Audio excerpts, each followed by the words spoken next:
Let me show a very simple example, just to remind you of a geometry which is not the geometry of Euclid, in which the proposition that every triangle is 180 degrees simply does not hold.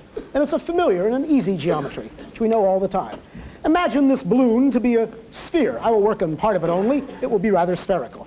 If I draw a small triangle, I think you will believe that nearby, if I look at it closely, it is very near a flat surface, and my propositions will not be much different if I work on the flat surface. But if I draw a large triangle, a line like that, and let me draw a nice right angle here. It's a good right angle. And a nice right angle here. That's a good right angle. But if I continue with straight lines, of course, on the flat plane I never meet. But here I make a splendid triangle. Well, I submit, if they're 90 degrees here pretty close and 90 degrees here pretty close, I've used up the 180. There must be something to assign to that triangle. Of course, you know very well the theorems of Euclid simply do not apply in the non-Euclidean geometry of a sphere.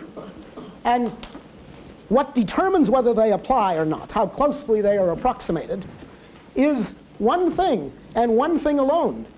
Namely, is the triangle large or small?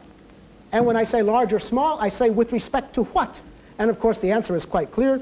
Large or small with respect to the sphere. If they are tiny triangles, as we draw triangles compared to the great globe of the Earth, then Euclidean geometry works. If they are huge triangles, like the triangles made on the sphere by the lines of longitude and latitude, then Euclidean geometry is no longer true.